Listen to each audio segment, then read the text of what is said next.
muita gente está começando a ficar convencida, e aí levando como parâmetro alguns jogos, né, desde a chegada do Paulo Souza, que a temporada toda está fadada ao insucesso, Marcão. Faz sentido. Hoje a gente jogou com um time muito alternativo, né? Com uma série de jogadores que foram poupados. Faz sentido para você essa análise? Você acha que realmente o trabalho do Paulo Souza, depois a gente já está o quê? 3, 4 meses com o Paulo Souza? Já é hora de realmente fazer uma análise mais precisa de dizer que esse trabalho não vai à frente? Ou você ainda acredita que existem fatores, né, que possam determinar sucesso no trabalho do Paulo Souza ainda pela frente? Acho que a gente está começando a cobrar a performance do Paulo Souza, né, do Flamengo, né, na verdade. E hoje foi mais uma vez um jogo ruim, por todos os motivos que a gente pode enumerar aqui. Um campo muito ruim, um time muito mexido e tal. Mas tem algumas coisas básicas que a gente precisa nesse time que a gente não conseguiu ver hoje, né? A gente continua vendo um Léo Pereira que não consegue jogar, a gente continua vendo um Rodinei muito mal, né?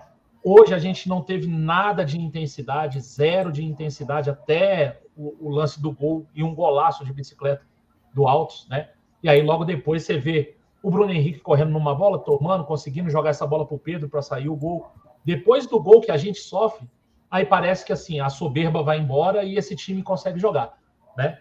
Até que ponto isso tem também influência do Paulo Souza? Não sei. Eu acho que a performance de hoje se dá muito por conta das 2 linhas, 3 linhas ali que o Altos fez fechado. O Flamengo simplesmente não se movimenta. O Flamengo acha que vai fazer um gol a qualquer momento, que vai decidir um jogo a qualquer momento, porque é muito superior tecnicamente. E aí fica aquela troca de passes ali meio infrutífera ali. Fica o Léo Pereira tocando bola pro Davi Luiz, assim, muito tempo esperando alguém se movimentar. Hoje não teve movimentação de ninguém. Ninguém se movimentou hoje. E aí você fica sem ter como entrar. Você não tem janela de passe para poder botar essa bola entre uma linha e a outra e poder gerar um lance de perigo. Os lances de perigo que a gente criou, a gente foi muito mal também. No primeiro tempo tem um chute horroroso do Pedro. Tem uma bola que é uma enfiada de bola do Diego. O Diego consegue achar o Bruno Henrique. O Bruno Henrique dribla o zagueiro. Na hora de finalizar, finaliza para fora também. E aí acaba o primeiro tempo daquele jeito, né? A gente jogando muito pouco, se esforçando muito pouco, mas o Altos muito ruim também. E aí a gente acaba um primeiro tempo muito fraco, muito ruim tecnicamente, mas no 0-0. No segundo tempo, é uma falha na defesa, né? O Santos deveria sair gritando, não grita. O Bruno Henrique tenta tirar a bola. O garoto do Altos pega de bicicleta, faz um golaço. E aí parece que não, a gente vai precisar jogar um pouco mais. E aí sai essa soberba, essa ideia maluca que o Flamengo tem de que vai ganhar a qualquer momento, sabe? Aí os caras fizeram um pouquinho de força e aí conseguiram virar o jogo. Mesmo assim, um jogo muito fraco, né? No segundo tempo, depois do gol, a gente teve bola na trave do Pedro, teve outras jogadas, o goleiro fazendo mais defesas e tal. Mas mesmo assim, o jogo não foi bom, o jogo foi bem ruim. O que o Flamengo precisa hoje é deixar a soberba de lado. O Flamengo hoje foi um time soberbo. E não só hoje, porque o adversário é muito fraco, mas em alguns jogos, o Flamengo entra com uma soberba que atrapalha demais o desempenho do time. Hoje não teve intensidade, muita falha técnica, e aí a gente precisa ver até que ponto isso tem a ver com o gramado, com a disposição dos jogadores. Né? Hoje foi bem ruim, foi duro de aguentar o jogo. Um jogo sonolento, né, que deixou a gente bem bravo por conta da expectativa. A gente tinha uma expectativa de um jogo muito melhor. E hoje a gente jogou bem mal, muito abaixo. E eu acho que falta muito para o time do Paulo Souza acordar. Assim, da liga. Tá faltando performance. São 4 meses de trabalho, a gente tem que começar a cobrar um pouco de performance também.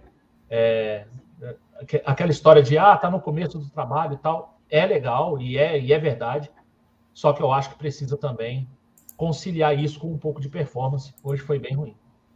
Pedro, ao fim do jogo, em entrevista à beira do campo, quando perguntado, tá, sobre o que vem sendo veiculado pela imprensa, sobre a carreira dele, o fato dele estar na reserva e a proposta do Palmeiras, Ele respondeu, abre aspas, as pessoas querem ditar o que devo fazer, a carreira é minha, quem manda na minha carreira sou eu.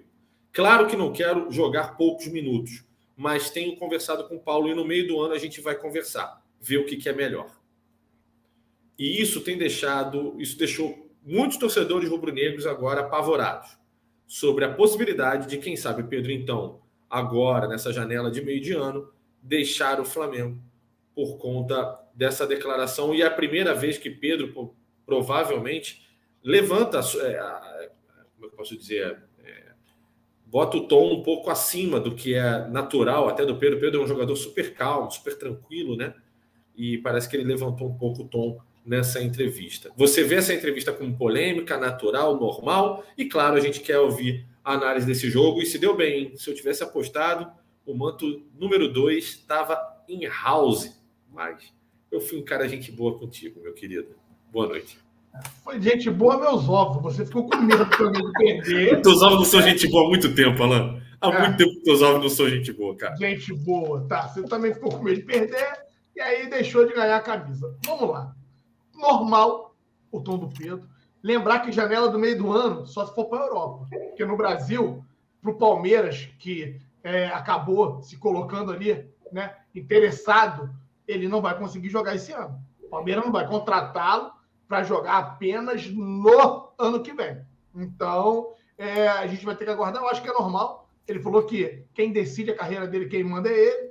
A gente vai ter que aguardar. E aí, eu vou trazer uma outra polêmica aqui, outro fato para que vocês comecem a pensar. Quando ele fala da janela de meio do ano, a pergunta que eu vou fazer aos senhores é o seguinte. Essa janela de meio do ano talvez não seja mais fácil a saída de outros atletas, Perrota, que tem maior evidência no Flamengo do que o próprio Pedro, que nesse momento não está em tanta evidência assim como os demais? Então, será que tem alguém que pode sair e abrir essa brecha para que o Pedro tenha mais participações? Agora, tudo isso vai depender muito do crescimento do Pedro, rapaziada. Porque, convenhamos, né, hoje o Pedro conseguiu fazer o gol, teve algumas outras boas oportunidades, tiveram grandes defesas, sim, do goleiro da equipe do Altos, mas o Pedro ainda deixa a desejar, ainda precisa readquirir, né, a sua capacidade e o seu melhor futebol, sua melhor técnica. Ele ainda está abaixo, talvez seja um problema ainda emocional, ele não vem conseguindo render, Perrota, entregar o que ele tem capacidade de entregar, mas eu acho que é natural, daqui a pouquinho isso vai acabar acontecendo. O gol de hoje é importante, tá? O gol de hoje foi importante para ele readquirir essa confiança, essa alegria, e torço para que ele, né, cada vez mais encontre o seu melhor futebol, porque trata-se de um jogador ímpar, um jogador diferenciado e que e que hoje está muito escasso no mercado, Perrotinho. Uma vez dito isso, a partida de hoje sonolenta, me frustrei por completo, por mais que nós estivéssemos ali com muitos jogadores, né? Um time mais alternativo, com jogadores que não vêm atuando, que não são nossos jogadores principais, o Flamengo precisava sim superar, e muita equipe do Alto. Sim, amigo Sabeiro ignorante, eu falei 7-0, meu parceiro, falei em 7-0 por acreditar que o placar fosse bem elástico, só que isso acabou não acontecendo, dado a morosidade da equipe hoje do Flamengo. O Marcão muito bem colocou, né? Os jogadores estavam muito paralisados, não criavam oportunidade para poder receber a bola. A gente já não tinha um meio de campo tão criativo assim. Mas o jogo de hoje, Marcão, Perrotinha e caros inscritos aqui do canal Zona Rubro Negra, eu acho que serviu para que a gente possa perceber e ter cada dia mais convicção de que alguns jogadores já têm o seu ciclo encerrado dentro do Clube de Regata do Flamengo. E aí, Perrota, antes de passar para vocês, eu acho que o ponto negativo hoje foi a estreia do Ayrton. Lucas, eu entendo que depois de muito tempo, é o primeiro jogo do cara, eu entendo que o gramado não seja dos melhores, mas pelo nível de expectativa que eu tinha com relação ao futebol do Ayrton Lucas, hoje, para mim, foi uma decepção. Espero que, assim, tenha sido uma apresentação, né, um cartão de visita ruim e que ele possa, né, vir a contribuir, porque a expectativa está muito grande para que ele se transforme no cara ali da ala esquerda. Só que se ele jogar o futebolzinho de hoje, irmão, desculpa, isso não vai acontecer.